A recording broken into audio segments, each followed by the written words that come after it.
আসসালামু আলাইকুম ওয়া রাহমাতুল্লাহ। সুপ্রিয় দর্শক শ্রোতা, আশা করছি আপনারা সবাই মহান আল্লাহ তাআলার অশেষ মেহেরবান ও দয়ায় ভালো আছেন। আলহামদুলিল্লাহ, আমিও আপনাদের দোয়ায় ভালো আছি। আজকে আমরা আপনাদেরকে জানাবো নূহ আলাইহিস সালামের দাওয়াত সম্পর্কে সামান্য কিছু আলোচনা ইনশাআল্লাহ। ভিডিওটি শেষ পর্যন্ত দেখার অনুরোধ করছি, কারণ এই দাওয়াতের কাজ তাবলীগে দ্বীনের মাধ্যমে এখন আমাদেরকেই করতে হবে। নূহ আলাইহিস সালাম প্রেরিত হন ইরাকের কুর্দিস্তান অঞ্চলে। নূহ আলাইহিস সালাম দীর্ঘ 950 বছর দাওয়াতের কাজে ব্যাপৃত ছিলেন। নূহ আলাইহিস সালাম সম্পর্কে কুরআন পাকে ঘোষিত হয়েছে, যার অর্থ, আর আমি নূহকে রাসূল রূপে তার কওমের নিকট প্রেরণ করেছি। নূহ আলাইহিস সালাম বললেন, আমি তোমাদের জন্য স্পষ্ট ভয় প্রদর্শনকারী। তোমরা আল্লাহ ব্যতীত আর কারো ইবাদত করো না।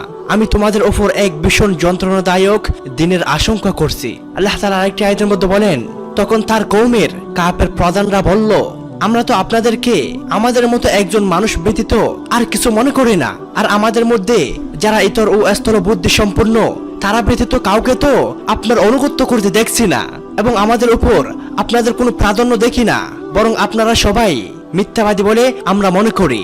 নূহ আলাইহিস সালাম বললেন, হে আমার জাতি, তোমরা আমাকে বলো, আমি যদি আমার পালনকর্তার পক্ষ হতে স্পষ্ট দলিলের উপর থাকি, আর তিনি যদি তার পক্ষ হতে আমাকে রহমত দান করে থাকেন, তারপরেও তা তোমাদের চোখে না পড়ে, তাহলে আমি কি তা তোমাদের উপর তোমাদের ইচ্ছার বিরুদ্ধেই চাপিয়ে দিতে পারি? আর হে আমার জাতি, আমি তো এই জন্য তোমাদের কাছে কোনো অর্থ চাই না। আমার ফারিক শ্রমিক তো আল্লাহর জিম্মাই রয়েছে। আমি কিন্তু ইমানদারদের তাড়িয়ে দিতে পারি না। তারা অবশ্যই তাদের পালনকর্তার সাক্ষাৎ লাভ করবে, বরং তোমাদেরই আমি অজ্ঞ সম্প্রদায় দেখছি।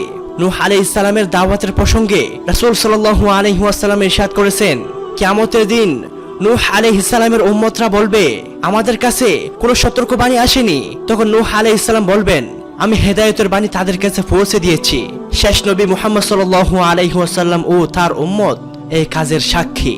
আল্লাহ তাআলা আমাদের সকলকে এই দাওয়াতের কাজ যথাযথভাবে মানুষের কাছে পৌঁছে দেওয়ার তৌফিক দান করুন, আমিন। সবাই ভালো থাকবেন, সুস্থ থাকবেন। দেখা হবে পরের একটি ভিডিওতে ইনশাআল্লাহ।